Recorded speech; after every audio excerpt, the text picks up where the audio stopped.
So the biggest downside to the Grateful Dead becoming popular in the last half of the 1980s was the crowds, the shows, the culture. And Adam Katz, he paid the price. This report from Hard Copy, December 1st, 1989, kind of chronicles what happened to Adam Katz. Deadheads know. We know what happened to the Grateful Dead from In the Dark. Just about the same as what happened to Adam Katz. God, don't you hate it when your bands you like get big? Next on Hard Copy, a bad trip at a Grateful Dead concert ends in murder. Adam Katz was a 19-year-old college student who called his mom on the way to a Grateful Dead concert. It was the last time she heard his voice. Hours later, he was found dead outside the concert hall, his skull crushed by a blunt instrument. Concertgoers accused security guards of numerous acts of violence that night. One person described them as acting like an urban street gang gone berserk. But so far, there is no direct link between the private force and Adam's killer. However, someone beat Adam Katz to death. Even though at 5'6" and 115 pounds, Adam was no threat to anyone. He's just the latest victim of a Grateful Dead concert, events that have had an outlaw history for over 20 years. The Grateful Dead, a rock and roll band spawned in the 60s in San Francisco's Haight-Ashbury district. Back then, the Dead were on the cutting edge of the hippie culture of free love and psychedelic drugs.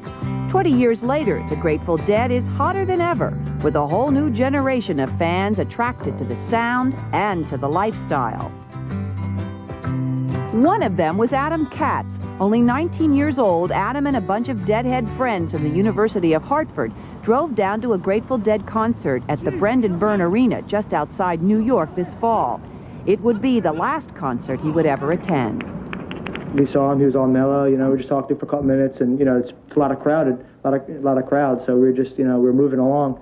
But we saw him, he said, "What's up, Hal? You know, how you doing?" You know, we're talking to him, and he seemed fine. But Adam wasn't fine. According to his friends, Adam had taken LSD. His friends told Hard Copy that by 9 o'clock, intermission time, he was tripping on acid and felt that he had to get out of the confined arena. 45 minutes later, he was lying on the highway under this bridge, a 10-minute walk from the concert. His skull was caved in. It wasn't until after 3 in the morning that doctor at Hackensack Hospital called us and said there's an unidentified male here. When we got to the hospital, it was hard to recognize him. And the first thing I did was I took his hand and I said, "Adam, Mommy and Daddy are here. It's going to be okay." And he squeezed my hand very hard. That was the last reaction he had. They told me it was a reflex, but I guess I would kind of like to believe that he waited for us. Adam died that day. The police investigators called it murder.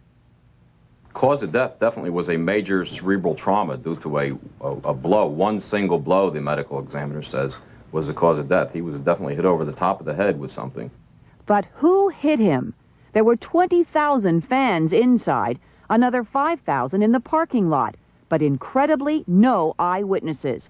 Then, after 2 weeks of investigation, 9 guards who were working concert security that night were arrested, most on charges of aggravated assault, but not connected to Adam's death.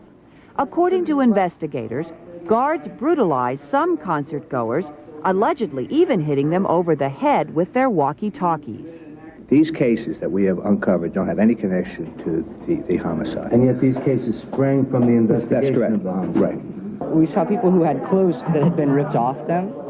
People who, because of the loudness of the band, couldn't hear what was going on and were trying to pull out tickets at times and would be physically picked up by guards and hauled out. And getting beat up, you know, there's no grounds. I mean, even if you do mouth off to a security guard, there's no grounds for them to hit you. There's no reason to be hit for something like that. They're there for security reasons, not violence. Not violence. Exactly. They're there to hasten violence, not promote it. Exactly. When someone says, "I went to a rock and roll show and I was beat up by a security guard," I can understand how the police would say, "Yeah, well, you know, whatever, I don't want to get involved with this, I don't want to deal with it, you know." But it's a shame that, you know, Adam Katz had to be killed for people that brutalize other people to be brought into the light of day, you know. And hopefully get justice. Still, more than a month since Adam's death, no one has been charged. The Grateful Dead have had brushes with violence before. At the infamous Altamont rock concert 20 years ago, 4 people died, and the Dead refused to go on. But Adam Katz... Adam's death was not the only instance of violence on the most recent Grateful Dead tour. The band is so popular that many fans are coming to the concerts without tickets, trying to storm their way in, leading to arrests and injuries. Thank you for watching Cleveland Live Music. Don't worry, this cop that's approaching is not going to interrupt great uploads. He hopefully supports the channel as much as you folks who hit the subscribe button do. There's Patreon and GoFundMe information that I doubt he's going to do. But you can. But subscribe. Keep watching. That's all that counts.